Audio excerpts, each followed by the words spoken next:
کله دی او د سکی او د څنګه ری سجدو ته راکته کیږي وای دا ګناهونه او الله بر په دی وګويخي چې سجدي او رکوګانه کې الله تعالی ګناهونه ختمي. نبی صلی الله علیه وسلم فرمایي من توضأ فاحسن الوضوء وای چا او د سکو خاو د سوکو په سنت طریقه باندې ثم صلى ركعتين به دو رکعات وکړل چې پاغي کې د ځان سره وسوسه او خبره نه کولې پوره توجه سره وکړل خشوع عجزی او حاضر نفسی ارسه به الله ته برابرو نو غفر له ما تقدم من ذنبه په دغه دو رکعات منځ باندې د الله رب العالمین د ټول مخکې ګناهونه معاف کړل او د سه وکړو په سنت طریقه او بیا د الله نبی فرمایي دو رکعات منځ وکړو ځان سره به خبره وسوسه ونه کړلې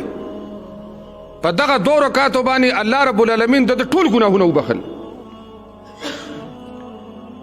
دا حدیث او دا فضیلت په دویم روایت کې دسه دی چې ما منکم یتوضا فیحسن وضوءه تاسو کې چې وسړی خيستا او د سکی خيستا او د ساغه ته و چې د امام الانبیاء محمد مصطفی صلی الله علیه وسلم په طریقه باندې وکي او ثم يقوم فيصلي ركعتين بیا د دوه رکعات منځو کې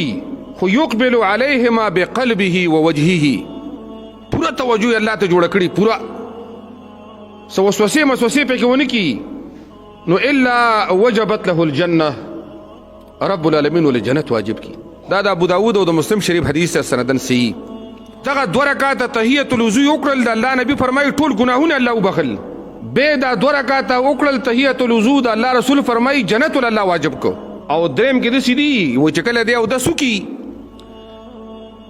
او د څنګه ری سجدو ته راکته کیږي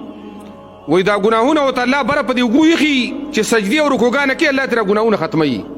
نو دا تحیت الوضو ډیر عظیم عمل دی.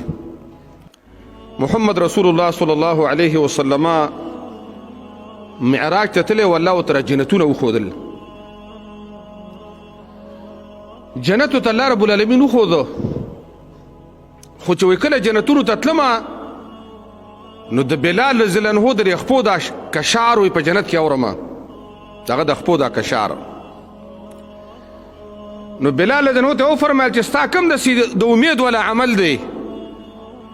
چې د مرګ نه مخکې او د قیامت نه مخکې او د زنکدن نه مخکې په جنت کې راته الله ستا مناظر خودل. هغه ته فرمایل چې د الله رسوله زما د زندګۍ معمول دا دی چې کله مزه او داس مات کما واپس او داس وکما